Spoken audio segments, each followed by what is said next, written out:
We're recording? Oh, we're live. What's up, everybody? I'm in a coffee shop in Wiley, Texas right now.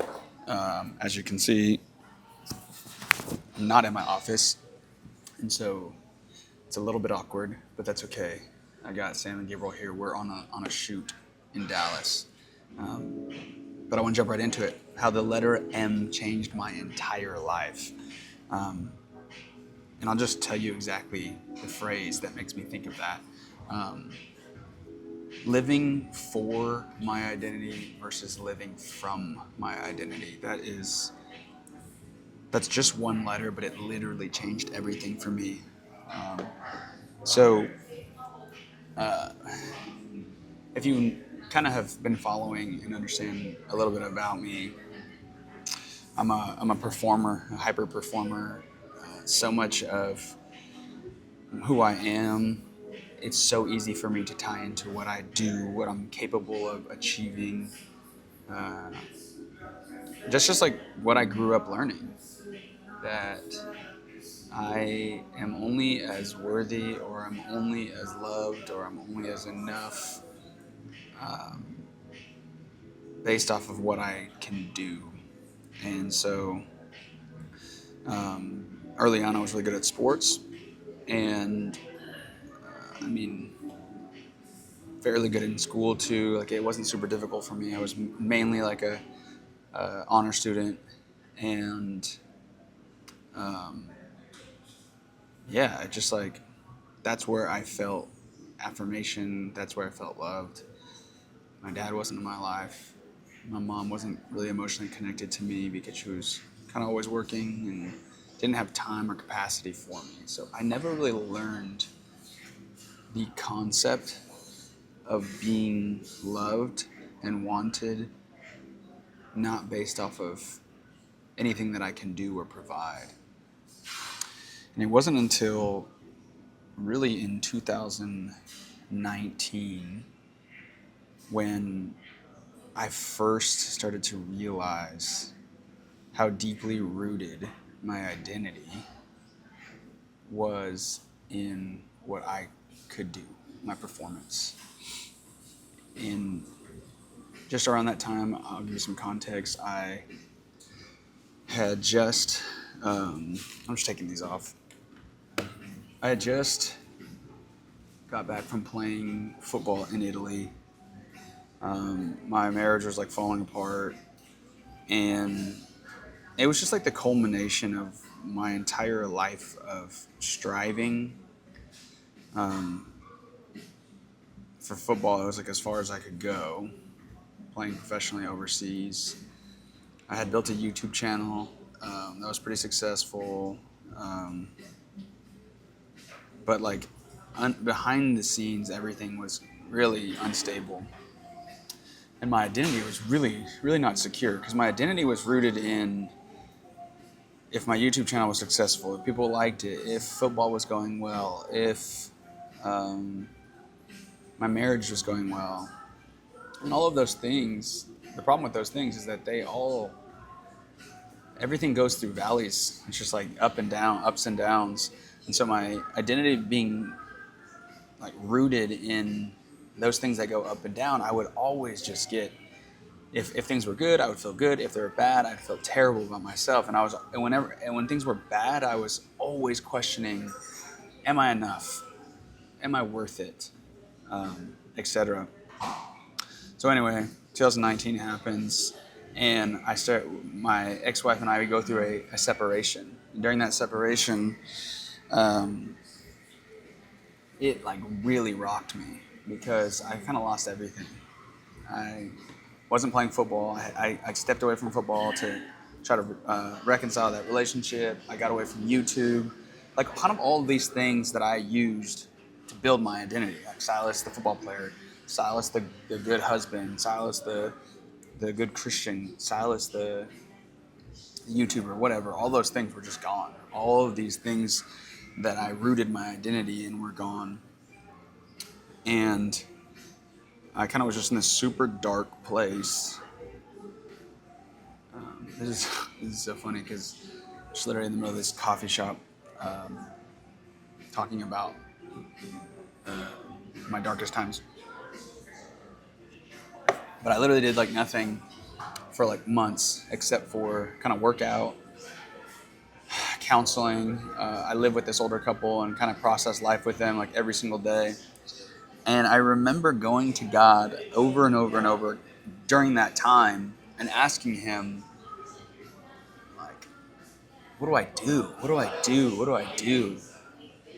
And I remember like hearing him speak, not like audibly, but I could hear his like voice, small voice in my heart, in my head. And he'd always say the same thing. He would say, "You're my son, Silas. I'm so proud of you and I love you." He would say that like all the time, and at times it was so frustrating because, to give you some context, is like my ex-wife, my wife at the time, is living in a different city, and I'm tripping. I'm like, how do I save this marriage? How do I fix myself? How do I do all this? How do I win back my identity?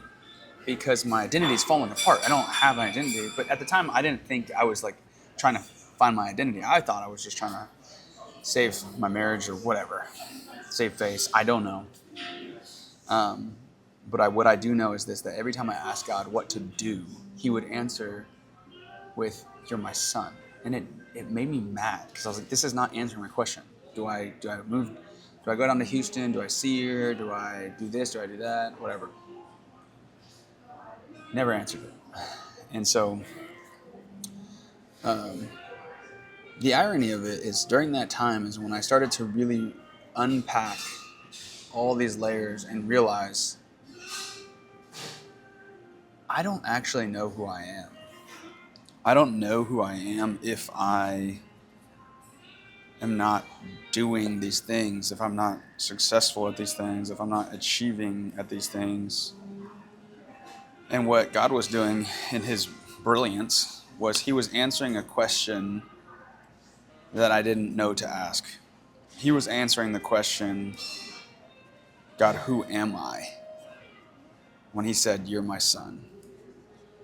And I didn't ask that question. I asked, what do I do? Because in my mind, who I am and what do I do are the same question. That's how I felt.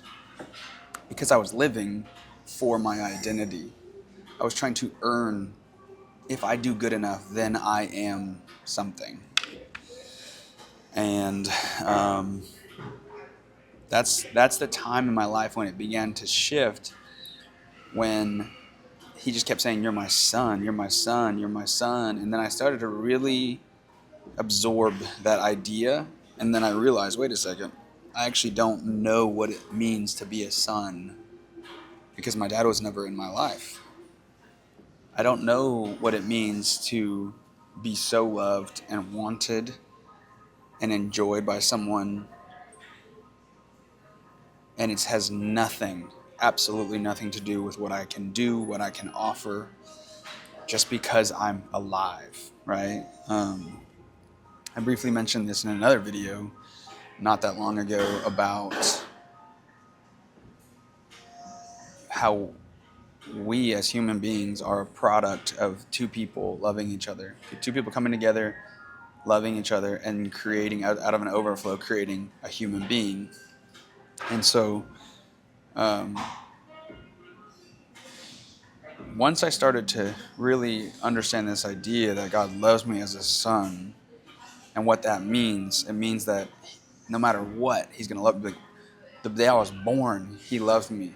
And there was nothing I could do to take that love away. That's when I started to realize, oh, maybe, just maybe, who I am is secure, because it's not based off of things that I can do or achieve or obtain. It's based off of somebody far greater than me saying, "I love you," despite the fact that you've done nothing to earn that love. And that's when it started to shift.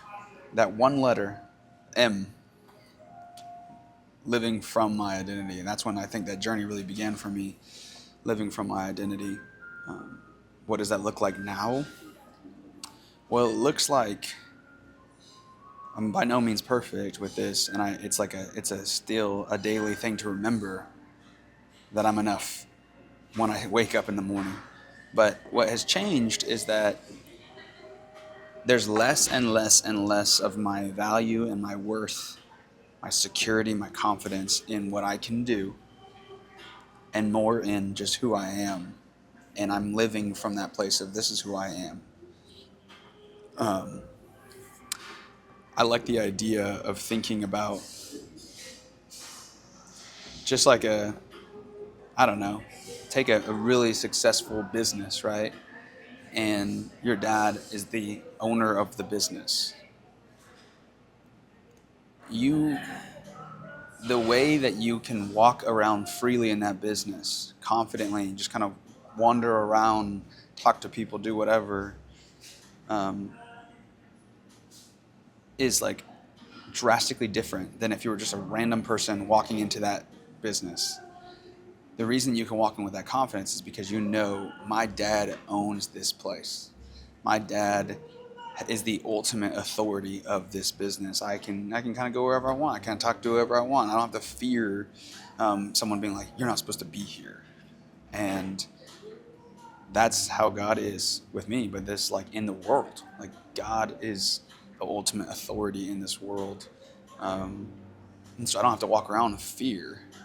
I walk around um, almost with like, I don't know. Going back to that analogy of that young kid, like nobody would like that kid if he was just using his dad as a way to just like disrespect people, but rather knowing that he has a lot of authority and power to like actually encourage people because his dad owns the company. And so like um, yeah, just thinking about the fact that I'm already loved, I'm already enough, and God is my father, it gives me this confidence to walk around and just kind of talk to anybody and encourage anybody or just be honest with anybody, because I don't really need them to like me, affirm me. What they say doesn't dictate who I am anymore.